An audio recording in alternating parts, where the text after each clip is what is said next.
Hello friends. आज हम EMRS का PGT इंग्लिश का जनरल इंग्लिश के पेपर में जो आंसर की में जो ऑफिशियल आंसर की आई है उसमें जो मिस्टेक है, जो गलत आंसर उसमें मेंशन किए गए हैं, उसके बारे में डिस्कस करेंगे विद प्रूफ।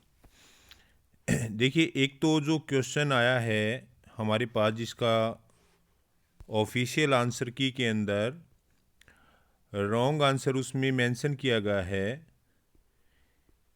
इसके अंदर है क्वेश्चन नंबर 135। क्वेश्चन नंबर 135 में मेंशन है Mrs Kanwal is dash principle of this school.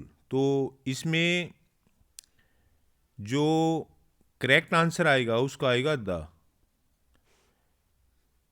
Definite article the आएगा इसके अंदर। लेकिन जो ऑफिशियल आंसर की है उसके अंदर उन्होंने जो आंसर जो चुना है वो है कि नो आर्टिकल, इसमें कोई आर्टिकल ही नहीं आएगा। उसमें ऑफिशियल आंसर की में जो है इसको जो मेंशन किया गया है कि इसमें कोई आर्टिकल नहीं आएगा, विच इज़ इनकरेक्ट आंसर। और इसका जो करेक्ट आंसर होगा उसमें आएगा the Mrs Kanwal is the principle of the school. तो ये देखिए, जैसे हमने ये नेट से लिया है, गूगल से हमने इसको सर्च किया। वैसे हमें इसका पता था ऑलरेडी ही, लेकिन कुछ साथी कह रहे थे कि आप प्रूफ इसका कुछ दीजिए क्योंकि ये डेफिनेट आर्टिकल है और इसमें द आता है। ये देखिए, इसके अंदर आप देख सकते हो article the is definite and is use to specify nouns. In the context of a school, noun principal is a specific one and it is requires article the with if as there is only one principal in a school। यानी जो उसमें दिया गया है कि no articles, जो official answer की जो EMRS की PGT की आई है जनरल इंग्लिश की, उसमें मेंशन किया गया है कि उसमें कोई आर्टिकल ही नहीं आएगा। ये हमने गूगल से उठा है और इसमें मेंशन किया गया है, आप बिल्कुल क्लियरली इसमें इंडिकेट किया गया है कि आर्टिकल द जो है इज डेफिनेट आर्टिकल है एंड इज यूज्ड, इसका प्रयोग किया जाता है टू स्पेसिफाई नाउन्स, किसी भी नाउन्स को, संज्ञा को स्पेसिफाई करने के लिए, in the context of a school. और स्कूल के कॉन्टेक्स्ट में जो है नाउन प्रिंसिपल, इसमें जो नाउन्स है principal is a specific one, ये स्पेसिफिक होता है एंड इट रिक्वायर आर्टिकल। और इसकी किसकी रिक्वायर होती है? आर्टिकल की जो इसमें रिक्वायर होती है the with it as there is only one principal. School में एक ही प्रिंसिपल होता है और से डेफिनेट आर्टिकल द आएगा। लेकिन आप देखिए इसके अंदर जो है EMRS ने जो है उसने इसका करेक्ट आंसर माना है कि इसके अंदर जो है वो इसका आंसर बनेगा no article which is incorrect, और इसका जो करेक्ट आंसर होगा वो आएगा द। तो जो जिन साथियों ने PGT का पेपर दे रखा है वो साथी इसको चैलेंज कर सकते हैं, नहीं तो उनका पेपर चेक नहीं होगा। और इसके लिए 40% की जो कंडीशन है वो ज़रूरी है, इसलिए इसको जो है आपने ज़रूर से ज़रूर चैलेंज करना चाहिए, अदरवाइज आपका जो है पेपर जो है वो चेक नहीं होगा। अच्छा, एक और भी इन्होंने जो है क्या है, एक क्वेश्चन और दे रखा है जिसका रॉन्ग आंसर मेंशन किया गया है। उसमें इन्होंने ये अगला क्वेश्चन है, yes, question number 139। Question number 139 में है the troops were order to mobilise, choose the word which is nearly opposite in meaning to the underline words.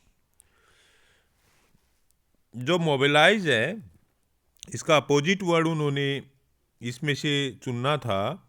इसका अपोजिट वर्ड क्या होगा मोबिलाइज का? तो मोबिलाइज का जो इन्होंने करेक्ट आंसर माना है वो मान रहे हैं इसको कि इसका जो करेक्ट आंसर होगा वो लाइन अप होगा। उसमें लाइन अप इन्होंने मेंशन किया गया है, बट इस correct answer will be dismiss. Dismiss जो है इसका करेक्ट आंसर होगा। एंड लाइन अप मतलब होता है पंक्ति में, एक लाइन में लाइन अप, पंक्ति में। इन स्पेसिफिक ऑर्डर, तो इसका जो करेक्ट आंसर होगा वो डिसमिस होगा।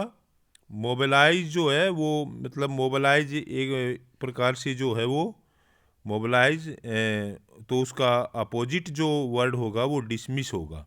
मतलब उसको मोबिलाइज करना, टू मूव और to in movement, and its opposite word will be dismiss. और उन्होंने इसको लाइनअप मान रखा है विच इज़ इनकरेक्ट, और हमने भी इसको गूगल पर सर्च किया है but we know about it already. But after that, if you want to see the proof, many friends are asking that please provide the proof which we think that this is the correct answer of these questions. So we search on Google's, and after that we know already about in both questions that in EMRS provide the wrong answer of this question, and the correct answer will be this. Mobilise in the sense means to be ready to for action. Mobilise को किस sense में होता है कि ready to action. So the antonymous here is dismiss. तो इसका जो हमने इसको नेट पर सर्च किया है, आप भी देख सकते हो कि जो एंटोनिमस होगा वो इसका जो है वो डिसमिस होगा। और जो लाइन अप होता है वो सिनोनिम्स होता है मोबिलाइज का, वो उसका सिनोनिम्स होता है। लेकिन उन्होंने जो है ना आज उसमें पूछा गया एंटोनिम्स, लेकिन जो EMRS है उन्होंने जो है उसको करेक्ट आंसर मान लिया है लाइनअप, जबकि जो लाइनअप है वो मोबिलाइज का सिनोनिम्स होता है, उसका पर्यायवाची होता है, और उसका जो एंटोनिम्स होता है वो होता है डिसमिस। ये आप सर्च भी कर सकते हो, आप देख भी सकते हो कि इस प्रकार से जो है जो इसका मोबिलाइज का जो अपोजिट वर्ड होगा एंटोनिम्स होगा, वो इसका जो है वो डिसमिस होगा। इसका डिसमिस जो है एंटोनिम्स होगा।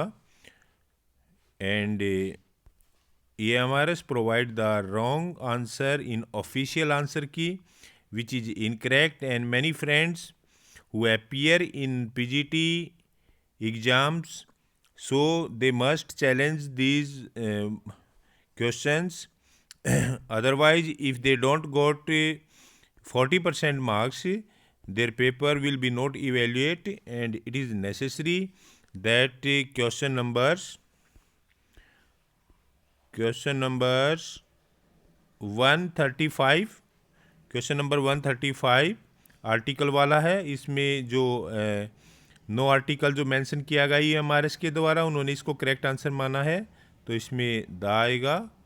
तो ये बिल्कुल आप सेंस ही बना के देख लीजिए इसकी। We know the correct answer of this question already, but after that many friends asked that please provide the proof, so that we considered that article da is used before principle, so that we consider that this question must be challenged.